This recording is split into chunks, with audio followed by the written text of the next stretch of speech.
ओम शांति। आज साकार महावाक्य 22/11/2025 मधुर संतान माने समस्त को यह खुशी खबर शुणा जे एबे दैवी राजवंशर स्थापना हेउछि। जेतेबेले दुनिया निर्विकारी होइजिवो सेतेबेले बाकी समस्ते विनाश होइजिबे। प्रश्न, रावणर अभिशाप केतेबेले मिलुछि? श्रापित हेबार लक्षण कौन? उत्तर, जेतेबेले तुमे माने देह अभिमानी होई जाउछ सेतेबेले रावणर अभिशाप मिल जाउछि। श्रापित आत्मा माने विकारी कंगाल होई तळकु तळकु खसी जाइथांती। एबे बाबांक ठारू संपत्ति नेबा पाई देही अभिमानी हेबाकु पड़िबो। निजर दृष्टिवृत्ति को पवित्र करिबाकु पड़िबो। ओम शांति। धारणा पाई मुख्य सारांश। 1 नंबर, पतितरु पावन हेबार पुरुषार्थ रे सुस्ती बा आलस्य करिबार नाही। निजर मित्र संबंधी मानक उपरे दया रखी सेमानकु ज्ञान बुझाइबाकु हेबो, तांकठारु दूरेई जिबार नाही। 2 नंबर, निजर चलणी एपरि हेबा उचित नुहे जहाँकि केही कहिबे जे इह त मुह बुलाई देइछन्ति। दयाशील होई समस्तंकर कल्याण करिबाकु हेबो एवं अन्य सब विचार छाड़ी एकमात्र बाबांकर स्मृति रे रहिबाकु हेबो।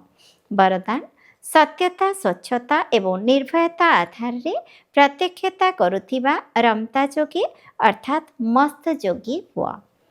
परमात्मा प्रत्यक्षतार आधार सत्यता अटे एवं सत्यतार आधार स्वच्छता बा निर्भयता अटे। जदि कौनसी प्रकार अस्वच्छता अर्थात सच्चाई सफाईर कमी रहिथिबो बा निजर तमगुणी संस्कार उपरे विजयी हेबारे संस्कार मिसाइबारे विश्वास हेबार क्षेत्र रे निजर सिद्धांत को सिद्धि करिबार भय रहिथिबो तेबे प्रत्यक्षता होई पारिबो नाही। सेथिपई सत्यता एवं निर्भयता को धारण करी गोटे ही लगन मस्त रहुथिबा रमता जोगी सहज राजयोगी हुआ, तेबे जाई सहज रीति रे अंतिम प्रत्यक्षता हेबो। स्लोगान, बेहदर दृष्टिवृत्ति ही एकतार आधार अटे, सेथिपई निजको सीमाबद्ध कर नाही। अव्यक्ति सारा अशरीरी अथवा विदेही स्थितिर अभ्यास को बढ़ाओ। अशरीरी हेबा ही वायरलेस सेट्र सेटिंग अटे। जदि टिके भी अंश मात्रा मध्य विकार रहिथिबो तेबे ताहा वायरलेस सेट को बेकार करदेबो। सेथिपई एबे कर्म बंधन मुक्त ही कर्मयोगी हुआ एवं अनेक बंधन मुक्त ही एकमात्र बाबांकर संबंध रे रहिबार अनुभव कर। ताहेले सर्वदा एभर रेडी अर्थात सदा प्रस्तुत रही पारिबो।